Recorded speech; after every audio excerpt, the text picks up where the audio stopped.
doing some quick how-to videos today. I'll be using the 2021 Chevy Silverado. It's a 3-liter diesel. We've talked about that quite a bit. Or a little bit, I don't know. I'll be showing you how. Wrapping it. We ain't doing a how-to video today.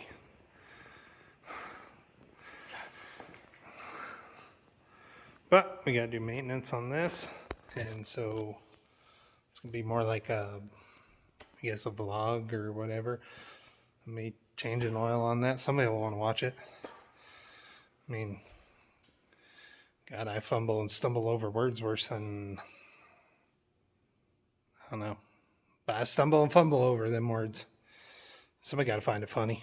On the truck today, I messed up. I thought I was recording. Apparently I wasn't. So you missed me take that tire off and that tire. Not missing much. Not doing a how-to today. I was planning on making 3 of them for oil change, rotating the fuel filter on this. Decided not to. I will be giving tips and advice, just showing you how I go through my maintenance on this vehicle or any vehicle I really own. GM trucks, or well, not just GM trucks.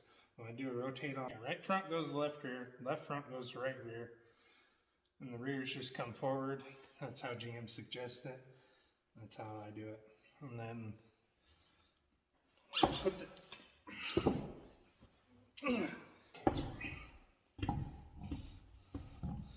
I don't have it jacked up very high.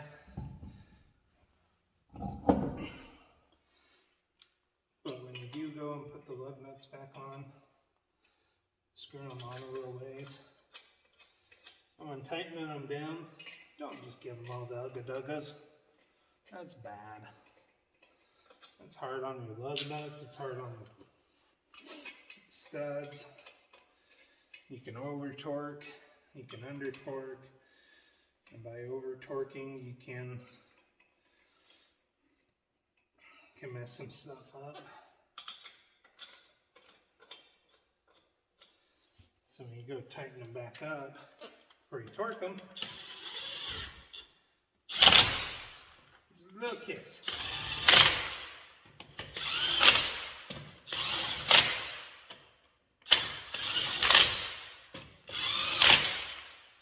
And try and do it in the star pattern. If you start with, say, this lug nut here, go this one, and then from this one to that one, to that one, to that one, to that one. Do the same when you're torquing them down. Look at that. Would you just look at that?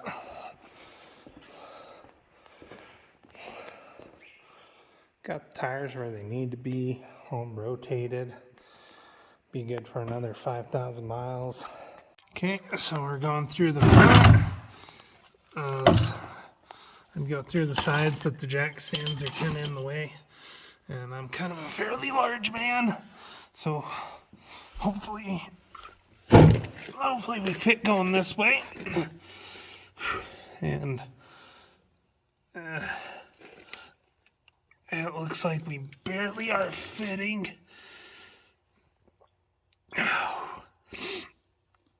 Alright.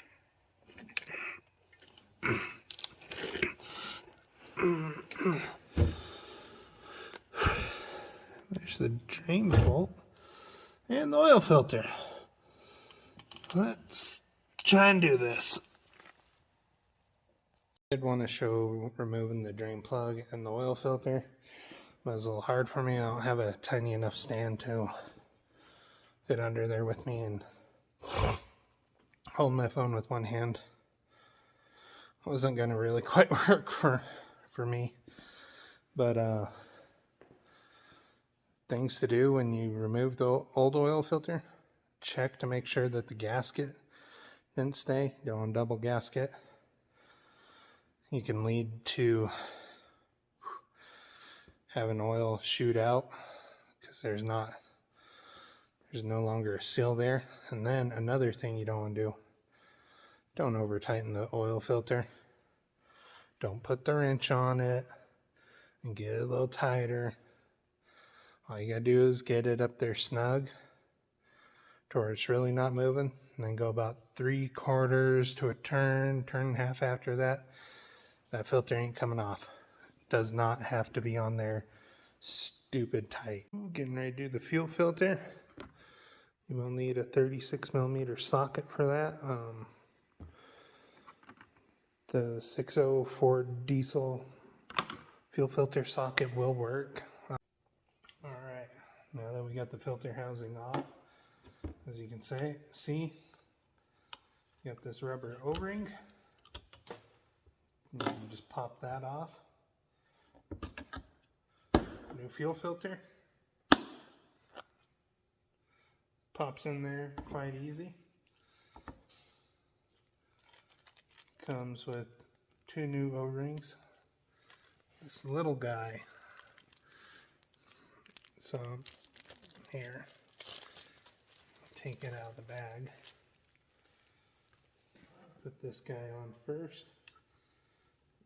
I'll tell you a little bit about the little guy.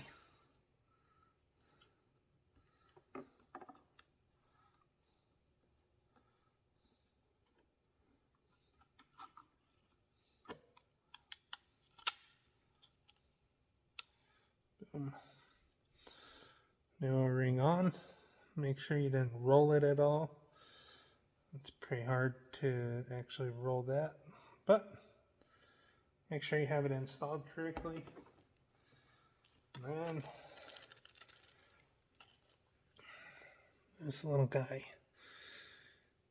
There's a stem underneath where the fuel filter housing and everything goes. You gotta replace that as well. I'll take you underneath the truck and show you where it's at, and if I can, maybe show you how to replace it. There it is.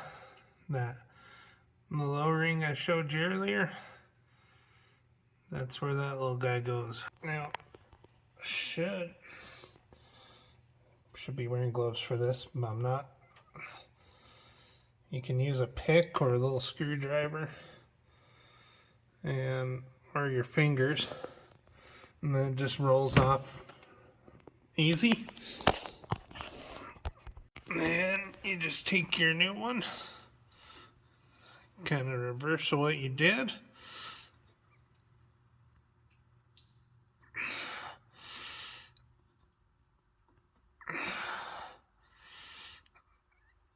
It's a little harder to go on, especially when you're holding the camera with one hand.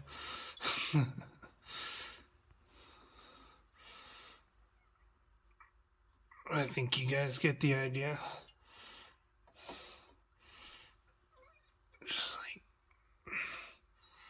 Just like that. Rolls up there.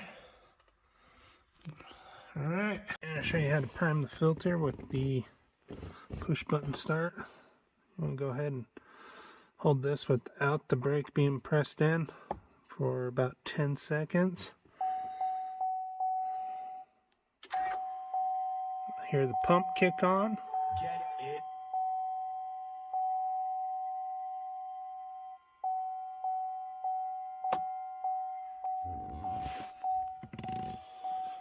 You can hear it whining. And you'll hear it moving fluid.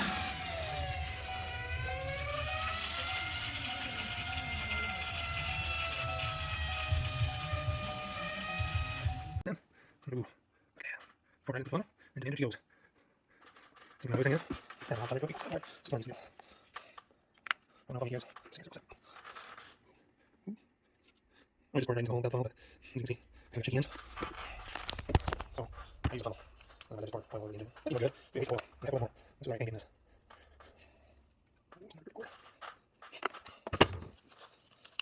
I've noticed there's not a lot of places where I live carry the SDX2. Went over to Riverton, I got Walmart. And Walmart didn't have that. But Riley's here didn't have it, and have it. They ordered it for me. Carl doesn't have it. So any bigger town or city, not somewhere like if you want might have easier time finding mobile one ESDX2. And if you have a 3-meter turn axle, I'll post a little picture with a video straight from the GM website showing which oils you can use instead of the DC Taco SSB. Should be open these. See one time. Number 6. Number 7. There you go. Alright, before we go ahead and torque the wheels down, gonna go ahead and actually start the truck. Make sure it starts. And with it running, we're just gonna double check, make sure none of the fluids are leaking out. And that our work's solid. And what I can see, as well as I can see, I think we did Uncle Scotty proud. We got the oil and the fuel filter changed on this. Now let's go shut the truck off and torque the wheels and we can pull it out. Okay, just like we were tightening them up with the impact gun. I'm going to do a star pattern as well. Go until you hear the click.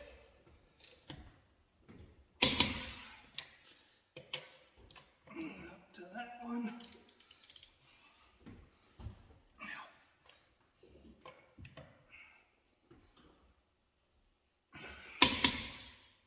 To this guy.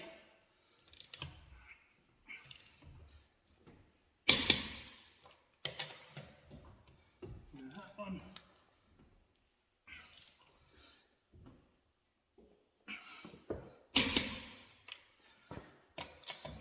Then over.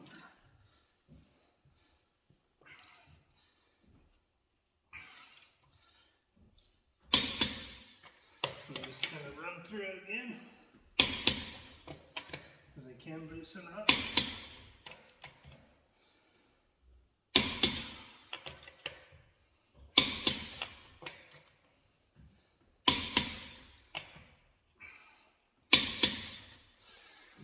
Now after you torque your tires and you go driving, it's pretty wise to re-torque your tires about after 200 to 500 miles. I got 3 more of these to do.